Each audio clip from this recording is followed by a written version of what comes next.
কাল ঈদ শেষ দিনে বাড়ির পথে ছুটছে মানুষ। ফাঁকা রাজধানী ঢাকা, আজ ঈদ হচ্ছে মধ্যপ্রাচ্য ও বিভিন্ন দেশে। ঈদ জামাতের জন্য প্রস্তুত জাতীয় ঈদগাহ, প্রধান জামাত সকাল 8:30টায়। পবিত্র জুমাতুল বিদা আজ। যুক্তরাষ্ট্র ও ইসরায়েলি টার্গেট লক্ষ্য করে তীব্র আক্রমণের হুঁশিয়ারি ইরানি পররাষ্ট্রমন্ত্রীর। হামলায় ক্ষতিগ্রস্ত মার্কিন যুদ্ধবিমান।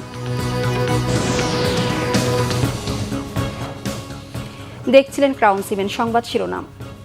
ঈদযাত্রার শেষ দিনেও রাজধানীর কমলাপুর রেল স্টেশনে যাত্রীদের চাপ ছিল চোখে পড়ার মতো। দেশের বিভিন্ন গন্তব্যে যেতে সকাল থেকে হাজারো মানুষ স্টেশনে ভিড় করেন। শিডিউল বিপর্যয়ের কোনো অভিযোগ নেই। কিছুটা ভোগান্তির কথা জানালেও উচ্ছ্বাসের কমতি ছিল না যাত্রীদের চোখে মুখে। এদিকে অনেকেই ঈদ করতে গ্রামে যাওয়ায় বেশ ফাঁকা হয়ে এসেছে রাজধানী ঢাকা। স্বাচ্ছন্দ্যে চলাচলের সুবিধা হলেও এ সময় বাড়তি নিরাপত্তার ব্যবস্থার তাগিদ নগরবাসীর। বিস্তারিত মামুন আব্দুল্লাহ রিপোর্টে। শেষ মুহূর্তে বাড়ি ফেরার এই তারা রাজধানীর কমলাপুর রেলওয়ে স্টেশনে। পরিবার পরিজন নিয়ে প্রিয়জনের সাথে ঈদ করার আনন্দ যাত্রীদের চোখে মুখে।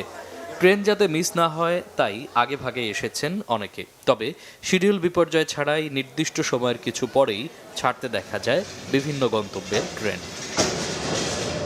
সুন্দর মতনই কাটছে, অনলাইনে টিকিটের সুযোগ সুবিধা অনেক ভালো। আমরা যাওয়ার অনেক সুন্দর মতন সিট পাইছি, ভালো মতনই যাচ্ছি। আমি গাইবান্ধা যাচ্ছি। কেননা বাড়িতে আমার বাবা আর আমার আম্মু, আমার মামা, আমার মামি। বেশ কিছু যাত্রীর চোখে মুখে ছিল ভোগান্তির ছাপও। টিকিট কালোবাজারির অভিযোগও ছিল কারো কারো। আমরা স্টেশন আইসা টিকিট পাইতেছি না, অথচ তারা অগ্রিম টিকিট কিনে আমাদের কাছে বলতেছে যে আমাদের থেকে নেন, ডাবল দামে, 3 ডাবল দামে, এরকম দামে আপনার টিকিট অনেকে আমাদেরকে সাধতেছে। আমাদের যাইতে কষ্ট হইতেছে, সিট পাচ্ছি না। তা ওই যে সিটে উঠছি, মনে করেন অর্ধেক রাস্তায় যায় কি আমাদের কি সিটের থেকে কি দাঁড়ায় যাইতে হয় নাকি। ভিতরে টিকিট কাউন্টারে গেলাম, ওইখানে একটু ঝামেলা, বিশাল লাইন তো।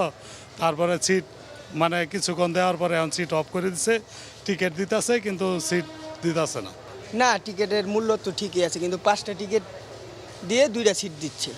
এদিকে প্রিয়জনের সাথে ঈদের আনন্দ ভাগাভাগি করতে অসংখ্য মানুষ। রাজধানী ছাড়ায় অনেকটাই ফাঁকা ঢাকার রাস্তাঘাট। কিছু সিএনজি ও রিক্সা চলাচল করলেও গণপরিবহনের উপস্থিতি তেমন নেই। সরকারের উচিত একটু নিরাপত্তা, পুলিশ পাহারা বাড়ায় দেওয়ার জন্য। খেপ টেপ নাইকে, গাড়ি ঘোড়া কম, যানজট কম, খেপ পায় না। সবাই বাড়ি চলে গেছে, যাত্রী নাই, ইনকাম কম। ফাঁকা রাজধানীতে নিরাপত্তা জোরদারে আইনশৃঙ্খলা বাহিনীর সরব উপস্থিতির প্রত্যাশা নগরবাসীর। মামুন আব্দুল্লাহ, বাংলা ভিশন, ঢাকা। সৌদি আরব, সংযুক্ত আরব আমিরাত, কাতার, কুয়েত, তুরস্ক, বাহরাইন, ফিলিস্তিন ও ইয়েমেন সহ মধ্যপ্রাচ্যের বিভিন্ন দেশের পাশাপাশি বেশ কিছু দেশে ঈদ উদযাপন করা হচ্ছে আজ। ইরান যুদ্ধের কারণে এবার কিছুটা ভিন্ন প্রেক্ষাপটে মধ্যপ্রাচ্যের দেশগুলোতে ঈদ উদযাপিত হচ্ছে। সৌদি আরবের মক্কায় ঈদের জামাতে অংশ নেন অসংখ্য মুসল্লি। কুয়েতের বিখ্যাত গ্র্যান্ড মসজিদে এবার আদায় হচ্ছে না ঈদের নামাজ।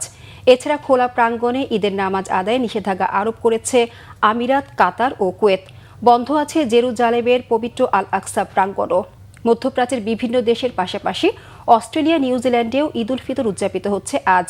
এদিকে রক্তক্ষয়ী হামলার ক্ষত কাটতে না কাটতেই গতকাল বৃহস্পতিবার ঈদ উদযাপন করেছে আফগানিস্তান। একই দিন ঈদ পালন করেছে আফ্রিকার দেশ মালি ও নাইজারও।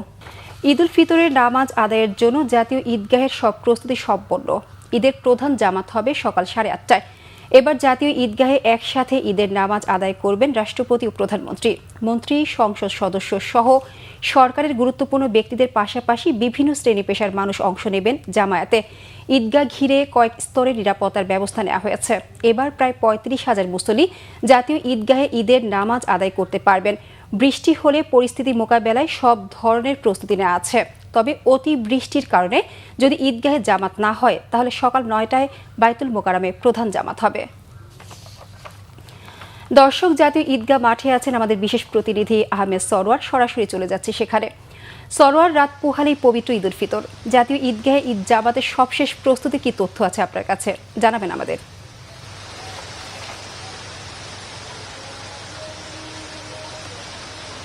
আপনি দেখছেন যে এই মুহূর্তে আমি ঈদগাহে আছি।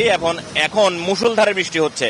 তবে কিছুক্ষণ আগে থেকে প্রায় আধ ঘন্টা ধরেই তো থেমে থেমে বৃষ্টি হচ্ছিল, এখন মুষলধারে বৃষ্টি হচ্ছে। এখন আমরা এখানে যে অবস্থায় আছি তাতে যে ব্যবস্থাপনা আছে তাতে দেখা যাচ্ছে যে বৃষ্টি যদিও হচ্ছে, সবগুলোর উপরে বৃষ্টি যেন মাঠে না পড়ে সে ব্যবস্থা করা হয়েছে, ত্রিপল দেওয়া হয়েছে এবং সেই বৃষ্টির পানিগুলো মাঝে মাঝে রো করে দেওয়া আছে, সেই রোতে পড়ছে এবং সেখান থেকে চলে যাচ্ছে। এখন পর্যন্ত যে অবস্থা তাতে এর চেয়ে ভারী যদি বৃষ্টি না হয় হয়তো এই মাঠে বৃষ্টিতে পড়বে না। তারপরেও আপনাকে জানিয়ে রাখি যে এই দুর্যোগপূর্ণ আবহাওয়াকে মাথায় রেখে এটা আগামীকাল যে 8:30টায় যে জামাত হওয়ার কথা আছে, সেটা যদি কোনো কারণে আবহাওয়ার কারণে যদি হতে নাই পারে তাহলে সেটা 9টায় জাতীয় মসজিদ বাইতুল মোকাররমে সেই ঈদের প্রধান জামাত অনুষ্ঠিত হবে।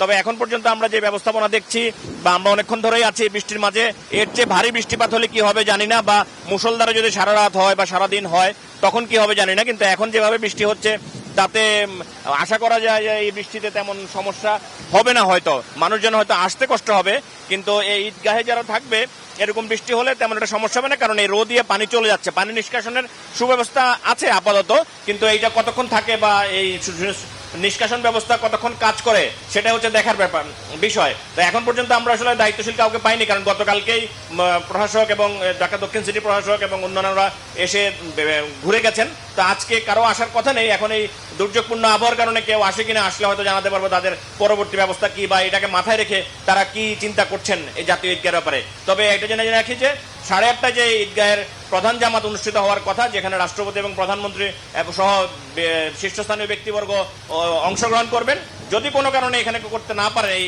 দুর্যোগপূর্ণ আবহাওয়ার কারণে যদি অনুষ্ঠিত হতে না পারে, সেটি বাইতুল মোকাররমে সকাল 9টায় হবে। সরোর, আপনাকে ধন্যবাদ। দর্শক, জাতীয় ঈদগাহ মাঠ থেকে আমাদের সাথে সরাসরি সংযুক্ত ছিলেন সহকর্মী আহমেদ সরোয়ার। চলে যাচ্ছে পরের সংবাদে। আজ রমজানের শেষ শুক্রবার, পবিত্র জুমাতুল বিদা। রহমত, মাগফিরাত ও নাজাতের বার্তা নিয়ে মুসলিম উম্মার কাছে দিনটি অত্যন্ত তাৎপর্যপূর্ণ। আত্মশুদ্ধি ও আল্লাহর নৈকট্য লাভের এক বিশেষ সুযোগ এই জুমাতুল বিদা। এই দিনে দেশের মসজিদে জুমার নামাজ আদায়ে মুসল্লিদের ব্যাপক জমায়েত হয়ে থাকে। রমজানের শেষ জুমা হওয়ায় এই দিনটি বিশেষ ফজিলতপূর্ণ। খুতবায় ইমাম সাহেব তাৎপর্যপূর্ণ এই দিনটির গুরুত্ব তুলে ধরেন। নামাজ শেষে বিশ্বের মুসলিম উম্মার শান্তি, সমৃদ্ধি ও কল্যাণ চেয়ে দোয়া করা হয়। ইরানের জ্বালানি অবকাঠামো আবারও লক্ষ্যবস্তু হলে ইসরায়েল ও মধ্যপ্রাচ্যের জ্বালানি স্থাপনায় ভয়াবহ হামলা চালানোর হুঁশিয়ারি দিয়েছেন ইরানের পররাষ্ট্রমন্ত্রী আব্বাস আরাকচি। বৃহস্পতিবার পররাষ্ট্রমন্ত্রী বলেন, মধ্যপ্রাচ্যের জ্বালানি স্থাপনায় হামলা চালাতে ইরান সামান্য শক্তি ব্যবহার করেছে। ভবিষ্যতে আর কোনো সংযম দেখানো হবে না বলে হুমকি দেন তিনি। বুধবারের হামলায় কাতারের এলএনজি রপ্তানি অবকাঠামোর প্রায় 17% ক্ষতিগ্রস্ত হয়েছে।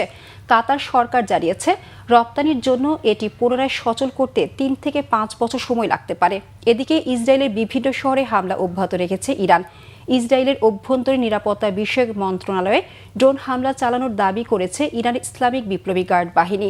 এছাড়া ইরানের হামলায় ক্ষতিগ্রস্ত হয়েছে যুক্তরাষ্ট্রের 5ম প্রজন্মের যুদ্ধবিমান F-35। বিমানটি মধ্যপ্রাচ্যে যুক্তরাষ্ট্রের একটি বিমান ঘাঁটিতে জরুরি অবতরণ করতে বাধ্য হয়। ইরান ও লেবাননে হামলা অব্যাহত রেখেছে ইসরায়েল ও যুক্তরাষ্ট্র। ইরানে হামলা অব্যাহত রাখতে মার্কিন প্রতিরক্ষা দপ্তর কংগ্রেসের কাছে $200 বিলিয়ন চেয়েছে ট্রাম্প প্রশাসন। যুদ্ধ শেষ হওয়ার কোনো নির্দিষ্ট সময়সীমা নেই বলে জানিয়েছেন প্রতিরক্ষামন্ত্রী পিট হেগসেথ। চলতি সংঘাতে ইরান ও লেবাননে নিহতের সংখ্যা 2500-এর কাছাকাছি। এই ছিল এখনকার মতো। পরের সংবাদ দুপুর 2টায়। এর আগে একটা রয়েছে নিউজ টপ 10 দেখার আমন্ত্রণ রইল। এছাড়া বাংলা ভিশন সংবাদ ও সংবাদ সংশ্লিষ্ট অনুষ্ঠান দেখতে ভিজিট করুন www.bbnews24.com ও facebook.com/banglavisionnews এবং সাবস্ক্রাইব করুন youtube.com/banglavisionnews। ধন্যবাদ সবাইকে।